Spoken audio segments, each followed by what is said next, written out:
إحسان الوداع الوداع روزداران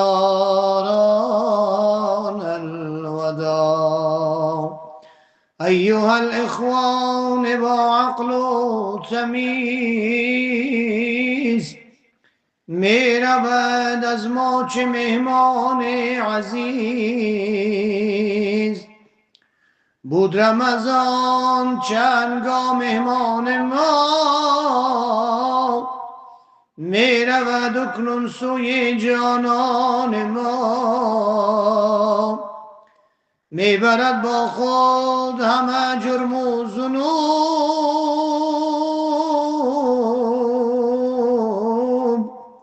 عذر ما خواهد ز علام الغیوب الوداع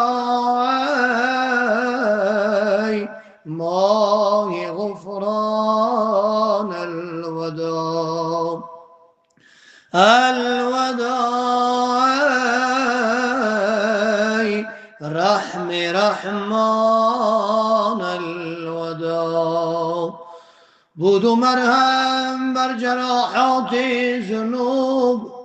دافع رنج و علمها و کروب بود و ماه صبر و ماه مغفرت ماه دلجویی ماه معذرت مونس شاه و گدا و هم فقیر هم رفیق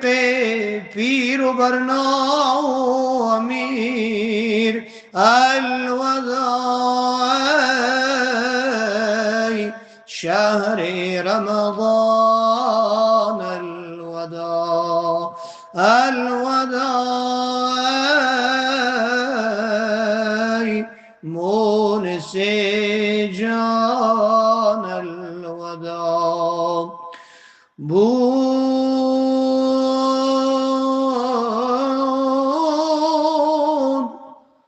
برد با خود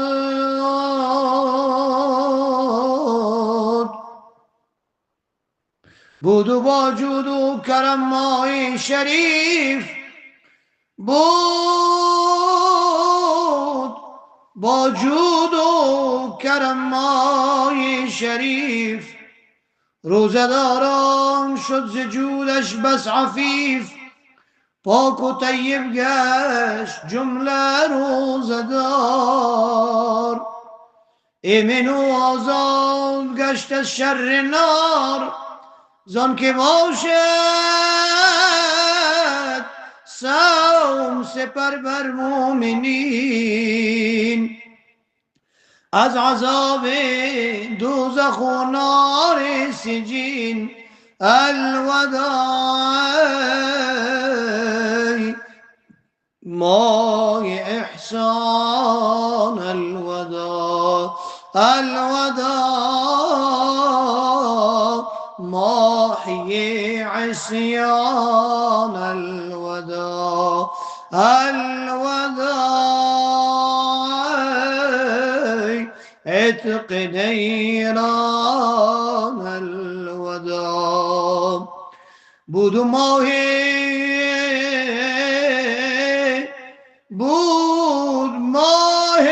قرب رب العالمین از برای مؤمنات و مؤمنین زن که بیشک سوم سوزنده بود هر حجاب که در میان پرده بود چون که سوزید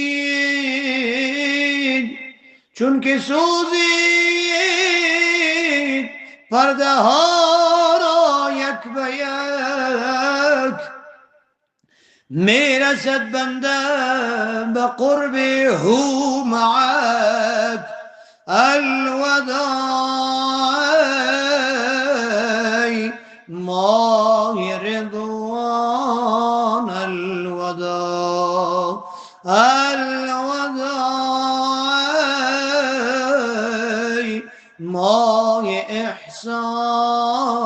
الوداع ای شفیع جرم و عصیان